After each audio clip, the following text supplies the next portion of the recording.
wabarakatuh.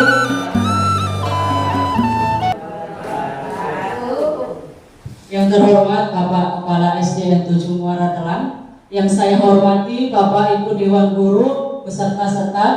Terima kasih atas waktunya pada siang hari ini.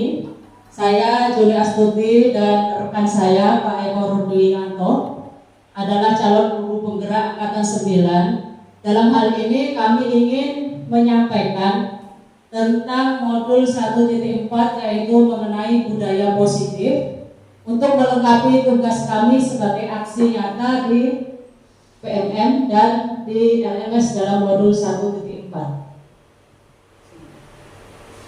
Baiklah, sebelumnya Bapak Ibu Guru, supaya kita tidak ngantuk, ayo kita joget bersama-sama. Silakan Bapak Ibu Guru untuk berdiri terlebih dahulu. Biar sehat ayo.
Oke, terima kasih Bapak Ibu. Ayo tepuk tangan untuk kita semua.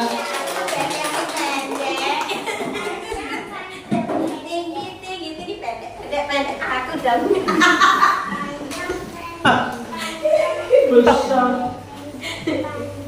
Cuma 2 kata saja susah ya.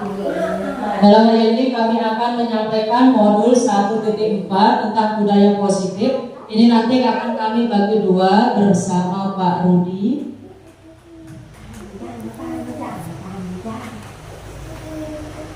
Yang pertama yaitu kita belajar tentang disiplin positif. Di sini ada 3 buah pertanyaan tematik untuk Bapak Ibu Guru. Sekiranya setuju atau tidak, jika yang pertama hukuman itu dapat mendisiplinkan anak, menurut Bapak Ibu Guru itu setuju atau tidak? Oke, sekarang kita pertanyaan yang kedua. Pemberian hukuman dengan hal positif seperti membaca atau membersihkan halaman sekolah dapat meningkatkan disiplin anak. Itu setuju atau tidak menurut Bapak Ibu? Setuju ya? Terus yang ketiga, memberi penghargaan dapat meningkatkan motivasi belajar anak. Setuju atau tidak? Setuju. Nah, topik dalam hari ini yang pertama yaitu tentang disiplin positif dan nilai-nilai kebajikan universal. Kemudian teori motivasi, hukuman dan penghargaan atau restitusi. Kemudian keyakinan kelas. Keempat, kebutuhan dasar manusia dan dunia berkualitas. Kemudian restitusi 5 posisi kontrol dan restitusi segitiga. Bapak Ibu, di sini ada penggelaran tangan. Ini artinya kita sebagai orang dewasa itu bisa untuk memaksakan orang lain. Misalkan kita sebagai seorang guru itu bisa mengontrol anak. Misalkan ini sebenarnya ada permainan, Bapak Ibu sini menggenggam tangan, yang satunya merayu. Nah, merayu itu maksudnya yang genggam tangan itu mau nggak dia membuka genggamannya. Nah, itu kalau kita sesama orang dewasa, kita tidak bisa dikontrol oleh orang lain, tapi kita sendiri yang bisa mengontrol diri kita sendiri. Kecuali kalau dengan anak, kita bisa mengarahkan kepada anak. Lanjut Bapak Ibu ya. Nah, di sini apakah makna disiplin? Disiplin itu artinya belajar.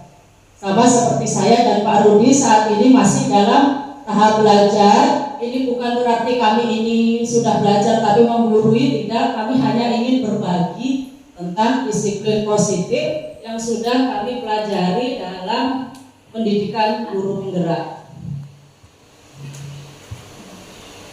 Nah, nilai-nilai kebajikan disiplin positif ini yang ingin kami rangkum adalah yang merupakan 6 dimensi profil pelajar Pancasila. Yang pertama, beriman, bertakwa kepada Tuhan Yang Maha Esa dan berakhlak mulia. Yang kedua, mandiri. Yang ketiga, bernalar kritis, berkebinekaan global, bergotong royong, dan kreatif. Bapak Ibu kalau di dalam kelas sudah menyanyikan lagu ini kan? Ada gerakannya? Ada ya, kita boleh bareng-bareng ya, pakai gerakan ya. Silakan berdiri Bapak Ibu. Berdiri lagi. Kita bareng-bareng ya nyanyi pelajar Pancasila.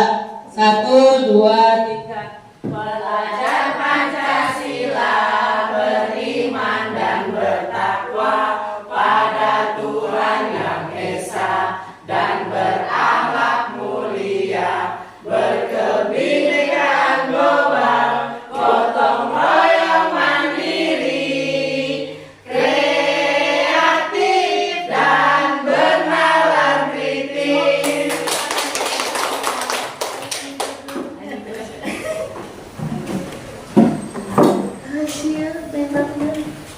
Materi berikutnya yaitu tentang teori motivasi, hukuman, penghargaan, dan restitusi. Apakah kita sebagai seorang guru itu bisa untuk menghukum anak?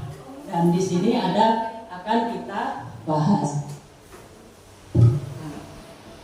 Untuk menghindari ketidaknyamanan hukuman, itu apa yang akan terjadi apabila saya tidak melakukannya, itu masuk dalam motivasi eksternal. Biasanya kita sebagai Bapak Ibu guru, misalkan ini contoh, kita tidak mengikuti upacara hari Senin, contoh Bapak Ibu ya, itu merupakan pendisiplinan diri kita.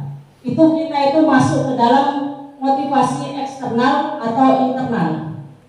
Kalau kita masih ingin mengikuti upacara di hari Senin, itu motivasi internal atau eksternal menurut Bapak Ibu? Internal.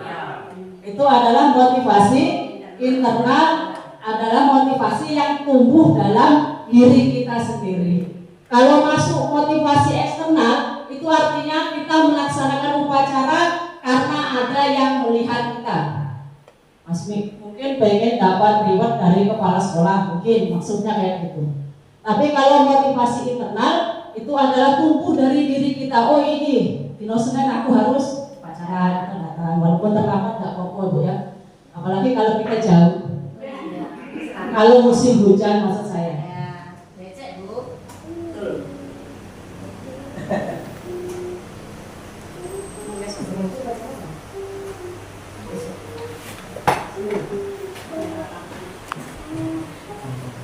Nah, ini yang masalah hukuman atau konsekuensi tadi Bapak Ibu. Yang pertama, Bapak Ibu tinggal milih hukuman atau konsekuensi. Yang pertama, mencatat 100 kali di dalam buku kalimat, saya tidak akan terlambat lagi karena terlambat ke sekolah. Itu menurut Bapak Ibu masuk ke dalam hukuman atau konsekuensi? Hukuman. Hukuman Konsekuensi. atau konsekuensi, Pak? Hukuman, Bu. Oke, sekarang yang kedua, lari mengelilingi lapangan basket 2 kali karena terlambat hadir di sekolah, masuk hukuman atau konsekuensi, Bu? Hukuman, Bu. Oke, masuk ke hukuman. Terus simpen ya jawabannya ya. Murid diminta untuk push up 15 kali karena tidak menggunakan masker ke sekolah, itu masuk hukuman atau konsekuensi, Bu Kartin? Hukuman. Masuk ke hukuman. Kemudian menggantikan kertas tugas teman yang telah dicoret-coret. Ini biasanya anak kelas 1 sama kelas 2 yang nakal. Ulangannya kawannya dicoret-coret, itu masuk hukuman atau konsekuensi, Bu? Konsekuensi. Masuk Konsekuensi. Simpan, Bu ya. Kemudian membersihkan tumpukan air di meja karena tersenggol pada saat belajar. Masuk hukuman atau konsekuensi, Pak? Konsekuensi. Masuk konsekuensi, kata Pak Rifai. Kemudian murid disuruh untuk mengenakan sepatu seharian di sekolah karena tidak mengenakan sepatu hitam. Masuk dalam apa, Bu? Hukuman. Konsekuensi. Suaranya masih nggak terdengar. Lari mengelilingi lapangan basket 2 kali karena terlambat 10 menit untuk pelajaran PJOK. Masuk hukuman atau konsekuensi, Pak? Oke, kita lihat ya jawabannya. Yang benar, ayo. Siapa tadi yang benar? Saya salah. Oh, salah Bu Kati ya. Mencatat 10 kali di dalam buku kalimat saya tidak akan terlambat itu masuk ke dalam hukuman. Nah, konsekuensi ini menggantikan kertas teman yang telah dicoret-coret dan membersihkan tumpahan air di meja itu masuk ke dalam konsekuensi. Nah ini Bu, ini perbedaan antara hukuman dan konsekuensi. Kalau hukuman, sesuatu yang menyakitkan harus terjadi. Misalkan ibu mencubit muridnya, itu masuk ke dalam hukuman. Kemudian membuat anak sakit fisik maupun hati untuk jangka waktu yang lama.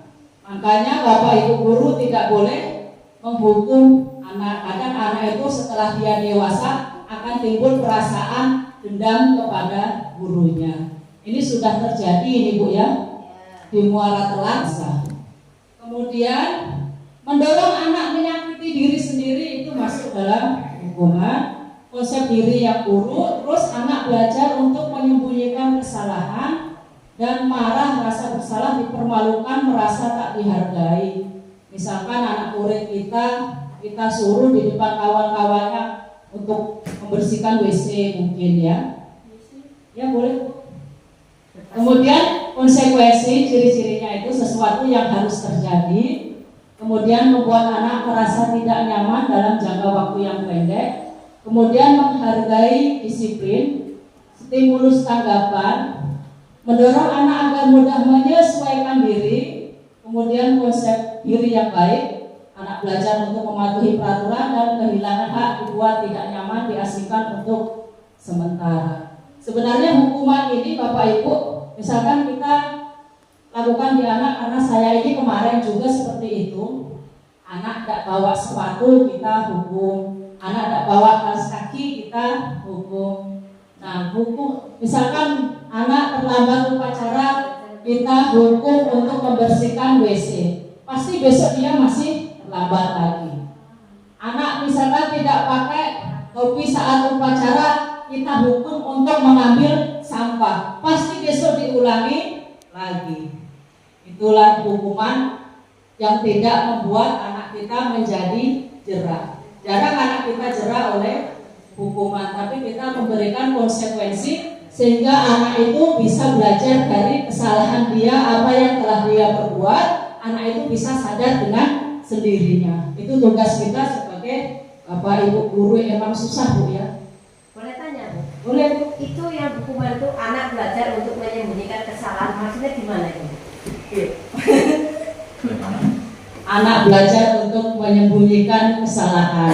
Mungkin dia bersalah tapi dilempar ke temannya kayaknya Pak ya. Silakan Pak, boleh berbagi. Oke. Di situ ada anak belajar untuk menyembunyikan kesalahan. Jadi ketika dia salah, tapi dia itu berbohong. Nah, jadi dihukumlah sama sang guru. Jadi dia itu dihukum karena menyembunyikan kesalahannya, maksudnya itu. Jadi di situ dia itu berbohong. Ya, terus sih maksudnya itu. Nggak ngaku terus dihukum oleh dia. Oke Bu ya. Terima kasih. Ya sama-sama Ibu. Kita sama-sama belajar. Sekarang kita masuk ke dalam keyakinan kelas. Bapak Ibu guru di sini sudah membuat keyakinan kelas. Sudah. Coba Bu Eka sebutkan salah satu keyakinan kelas yang sudah Bu Eka buat. Contohnya apa? Ketika masuk jam bel berbunyi masuk, semua anak diharuskan masuk. Kemudian budayakan antri kalau di kelas saya. Kemudian tinggalkan dan masuk kelas dalam keadaan bersih dan rapi. Itu di antaranya. Oke, benar itu Bu ya. Itu masuk ke dalam keyakinan kelas karena berbeda ya peraturan kelas, keyakinan kelas dan kesepakatan kelas. Awalnya kita membuat peraturan kelas. Dari peraturan kelas itu muncullah kesepakatan kelas. Dari kesepakatan kelas anak-anak akan meyakinkan diri dia sehingga keyakinan kelas. Kalau peraturan itu contohnya kayak apa Bu? Peraturan sekolah. Peraturan sekolah contohnya setiap anak harus menggunakan seragam sesuai harinya. Contohnya hari Senin sama Selasa warna putih, hari Rabu Kamis pakai baju batik, hari Jumat pakai baju pramuka, Sabtu baju olahraga. Itu Bu. Benar Bu ya. Biasanya ke peraturan kelas itu masih mengandung nilai-nilai negatif. Contohnya gini, tidak membuang sampah sembarangan. Itu biasanya ya. Tidak terlambat saat masuk kelas.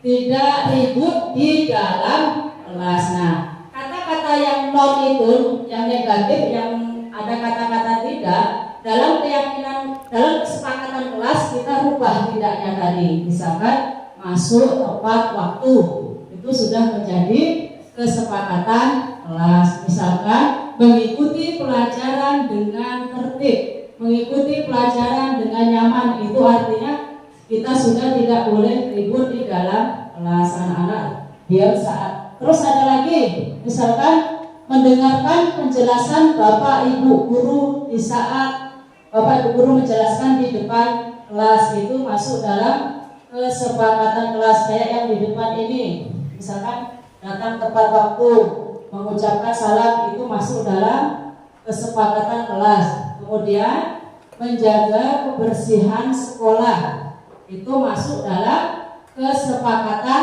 kelas. Aktif dalam pembelajaran, itu masuk dalam kesepakatan kelas. Nah, dari kesepakatan kelas ini nanti akan muncul kebajikan-kebajikan yang ada. Misalkan mendengarkan Bapak Ibu guru saat menjelaskan di depan. Nilai kebajikannya apa di situ, Bapak Ibu guru?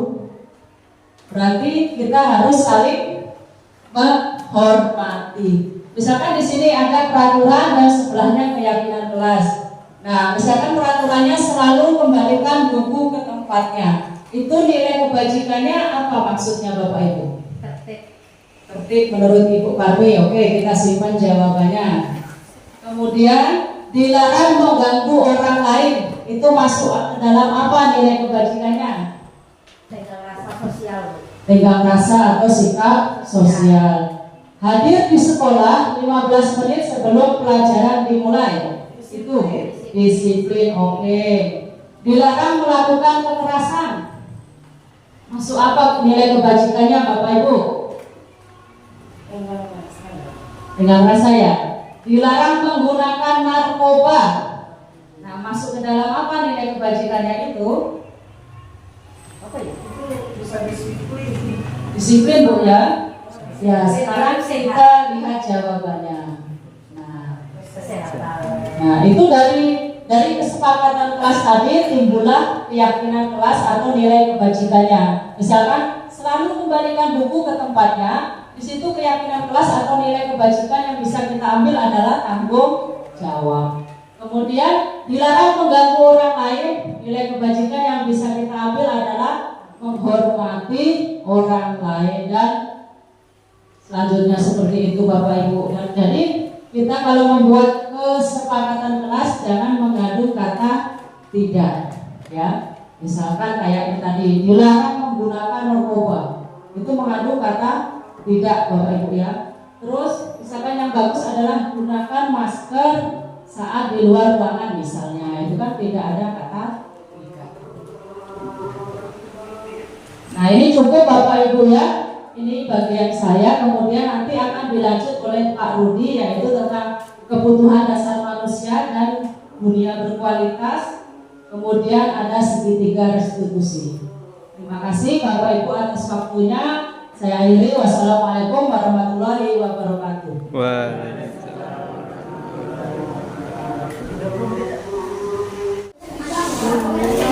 Ya, paham ya? Ibu bagi yang sebelah sini membuat peraturan kelas. Nanti kalau sudah ditulis, ditempel di sini. Yang di sebelah sini membuat kesepakatan kelas. Nah, di sini. Nah, yang di sini membuat keyakinan kelas. Nah, di sini nanti Ibu jelaskan yang ini. Ya. Nah, ini sekarang Ibu kasih kertas. Nah, dekat. Ditulis ya, peraturan kelas. Nah kalian pokoknya ditulis, nanti kita sama-sama. Nah, tulis ya di atasnya. Boleh dikasih nama di atasnya, kemudian ditulis di atasnya. Nggak usah. Nanti yang di sini bagian peraturan kelas, berarti nempelnya di sebelah sini ya. Nah, ini yang bagian orang saling gabungan satu boleh, dua kalau sama tidak apa-apa. Silakan ditulis ya. Satu boleh, dua boleh. Atasnya kasih namanya.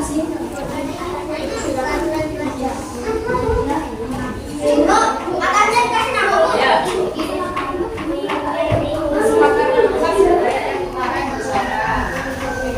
Yes, kayak.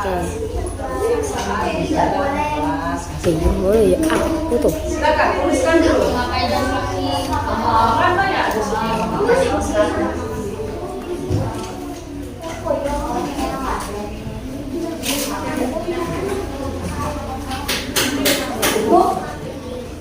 Ya, silakan ditulis. Setelah ditulis, yang sudah selesai boleh ditempel ya.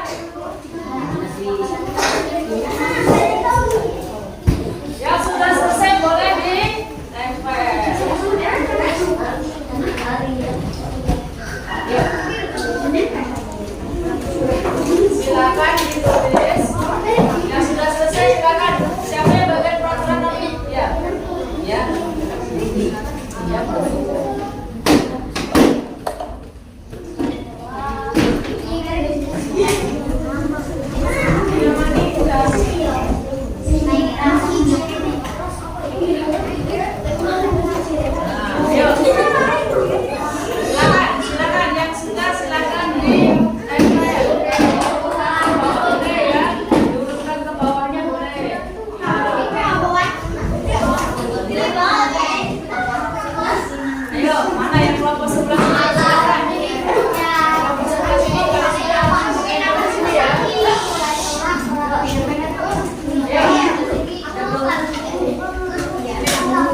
Kita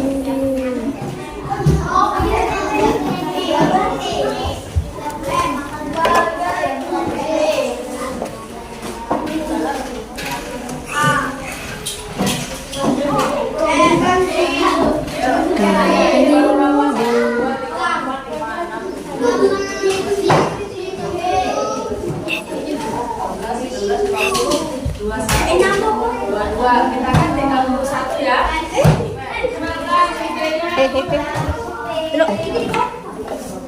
Dulu ya cinta apa itu? Ui, mana tuh pantai?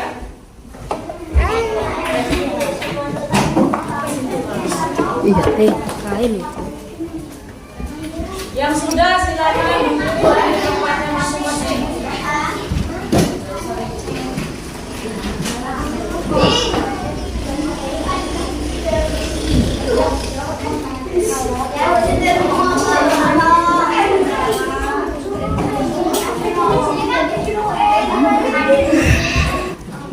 Perhatikan semuanya. Nah, silakan yang dulu Pak. Nah, tegak sudah maju ke depan dulu tegak. Dibaca dulu coba peraturan kelas ini dibaca. Yang lain mendengarkan. Tegak mau membaca peraturan kelas, yang lain mendengarkan. Dibaca semua.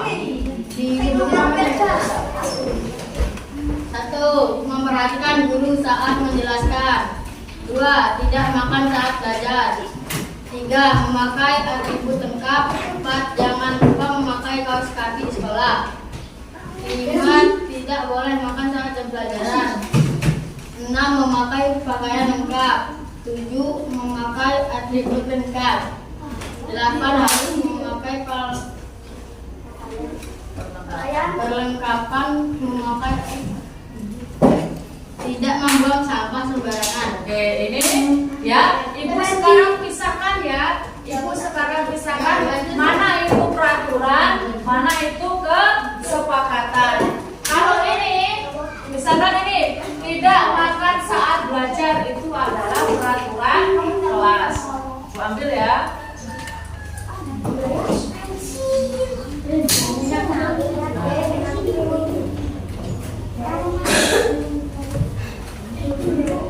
Ini tidak buang sampah sembarangan, memakai atribut lengkap. Ini kalau ada kata-kata tidak ya, kalau ada kata-kata tidak berarti dia masuk ke dalam peraturan kelas.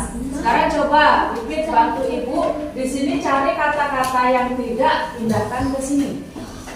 Ya, misalkan ini tidak boleh ribut saat belajar, pindahkan ke dalam peraturan kelas. Nah, yang ada kata-kata tidak, silakan pindahkan ke sini.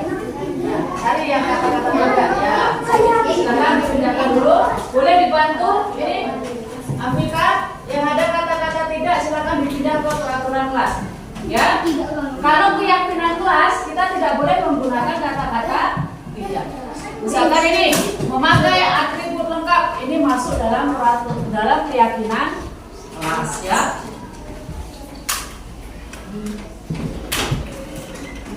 Nah, yang ada kata-kata tidak silakan.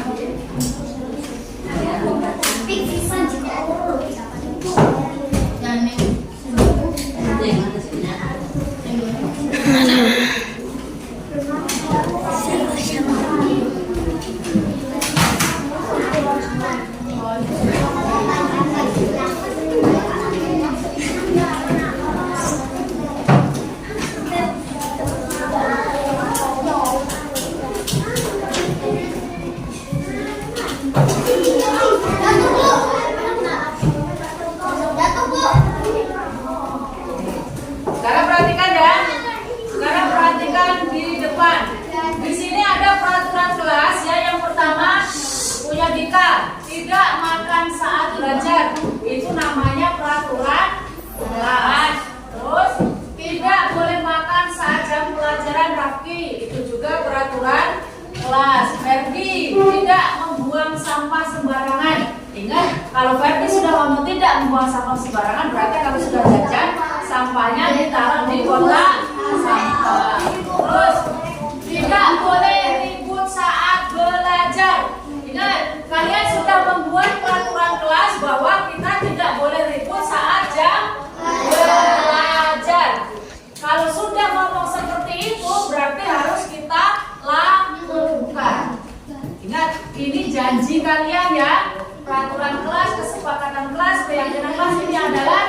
janji kalian sendiri. Ingat, kalau janji itu harus ditepati. Janji tidak boleh diingkari. Kalau berjanji di dalam kelas saat jam pelajaran tidak boleh ribut, berarti kalian tidak boleh ribut. Itu janji itu sendiri loh. Ingat, kalau kalian mengingkari janji itu kita berdosa. Sebutkan lagi. Tidak berisik di kelas. Ayo, siapa yang biasanya suka berisik, suka ngobrol di kelas? Sekarang kalian sendiri sudah membuat peraturan kelas bahwa tidak berisik di kelas. Terus, tidak boleh makan saat belajar. Yang biasa ngebut permen saat belajar ya, tidak boleh. Terus, tidak boleh ribut kalau belajar. Nah, kebanyakan di sini adalah tidak boleh ribut saat belajar. Itu artinya saat belajar kalian harus tertib. Nah, ini namanya kesepakatan kelas. Kesepakatan kelas itu tidak ada kata-kata negatif atau kata-kata tidak. Kesepakatan kelas yang sudah kalian tulis adalah yang pertama, mendengar bapak atau ibu guru yang sedang menjelaskan. Berarti kalau ada bapak sama ibu guru masuk ke sini, misalkan ada Pak Rifai guru olahraga ke sini masuk, saat dia menjelaskan, berarti kalian tidak boleh ribut sendiri. Itu yang sudah kalian buat, tapi bukan kasih tahu itu sama Pak Rifai. Pak Rifai ada kelas kita yang sudah membuat kesepakatan kelas. Nah, terus sepakat tidak boleh ribut ya, oke. Memakai atribut lengkap. Nah, ini punya Kaila, punya Nurul. Memakai atribut lengkap itu artinya kalau sekolah kita harus memakai dasi, ikat pinggang, kaos kaki, sepatu semuanya harus dipakai. Jangan dasinya ditinggal di rumah, ikat pinggangnya ditinggal di rumah, semuanya harus dipakai. Terus tertib saat di kelas ini artinya kita tidak juga ribut, ya. Memakai atribut lengkap. Nah, kebanyakan ini memakai atribut lengkap, memakai kaos kaki. Oke. Ini punya siapa nih? Yakin menggunakan kaos kaki dan atribut yang lengkap boleh. Nah, di sini keyakinan kelasnya, ya. Ingat yang sudah kalian sepakati. Keyakinan kelas di sini coba perhatikan di depan. Coba perhatikan di depan dari peraturan kelas dan juga kesepakatan kelas, kita ambil kesimpulan. Kalian tadi yang pertama adalah tidak makan saat belajar. Ya, berarti di sini siswa kelas 5 makan saat jam istirahat. Oke, seperti itu ya keyakinannya ya. Istirahat. Terus ada lagi. Apalagi tadi memakai siswa kelas 5 memakai atribut lengkap. Terus siswa kelas 5 mendengarkan guru saat menjelaskan pelajaran. Ingat ya. Apalagi? Siswa kelas 5 membuang sampah pada tempatnya.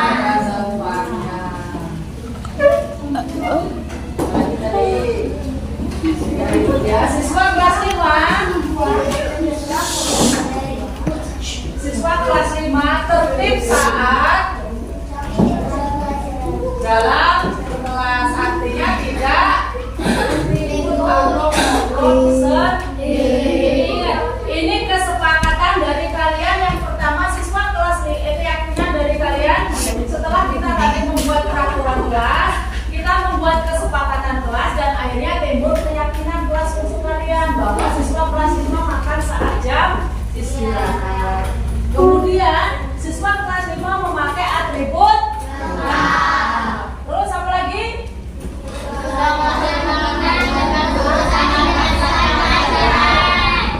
Siswa kelas 5 membuang sampah pada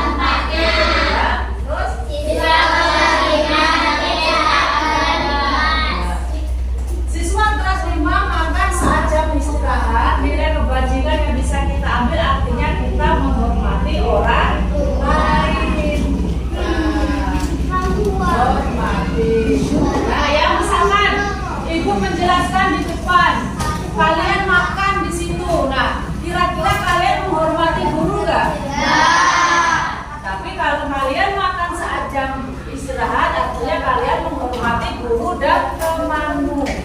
Ya, terus apa lagi?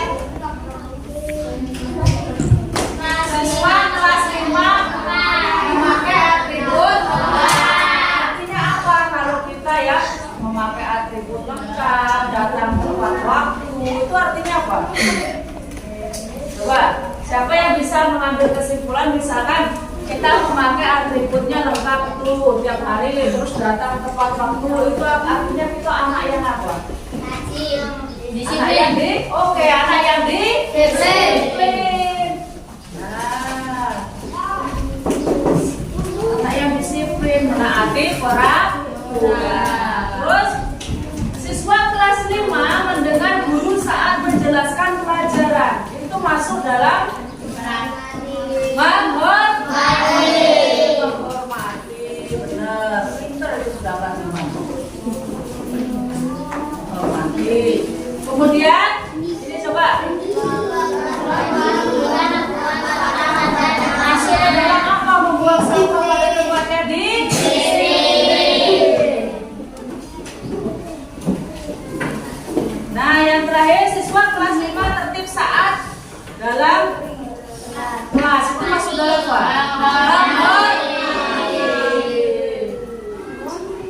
Artinya kalau guru menjelaskan di depan, anak-anak mendengar dengan firman, artinya menghormati. Berarti ada nggak yang mau ditambahkan? Misalkan di sini ada yang mau ditambahkan nggak? Ada? Nggak ada yang ditambahkan. Ibu menambahkan, misalkan dalam peraturannya tidak mengejek teman. Ya, ada di sini yang sering mengejek teman. Kita dalam satu kelas ini tidak boleh mengejek teman. Misalkan apa? Memanggil teman dengan sebutan bapaknya. Ya, memanggil teman, dengarkan ya. Memanggil teman dengan sebutan ibunya itu tidak.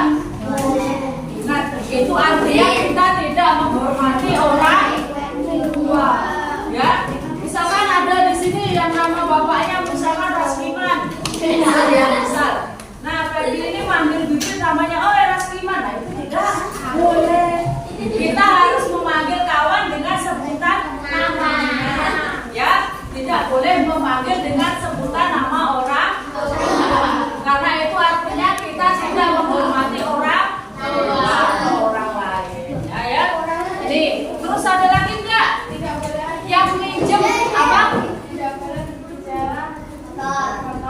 Tidak boleh berbicara kotor, benar. Tidak boleh berbicara kotor, itu sangat dilarang ya. Ingat, berbicara kotor itu sangat dilarang. Terus ada lagi tambahan? Ada lagi yang bisa menambahkannya? Misalkan mau ditambahkan boleh nih. Apalagi? Ada ide? Ada ide lagi enggak?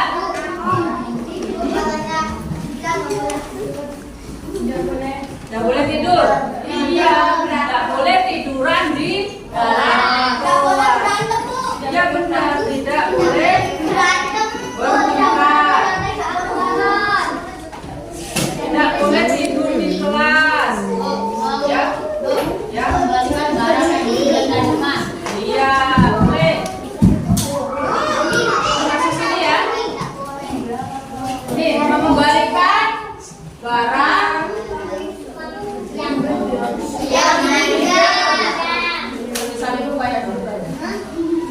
ya, yang pertama ini ya, tambahannya tadi tidak boleh mengejek teman. Jadi yang kemarin mengejek teman, yang manggil temannya dengan sebutan bapaknya, dengan sebutan mbaknya, dengan sebutan ibunya, atau misalkan dia gendut dipanggilnya gendut, misalkan dia pendek dipanggilnya cebol. Nah, ya.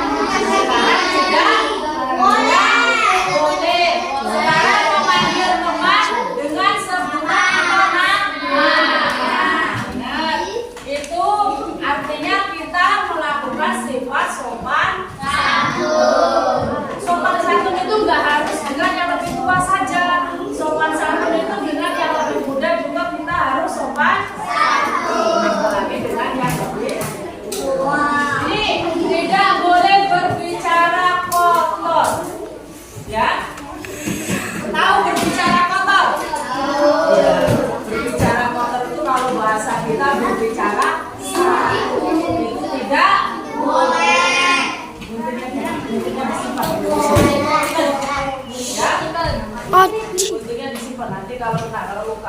Ya, tidak boleh berbicara kotor. Ini kalau kita menjadikan kesepakatan kelas adalah berbicara dengan sopan. Terus tidak boleh bertengkar. Kalau jadi kesepakatan kelas artinya apa?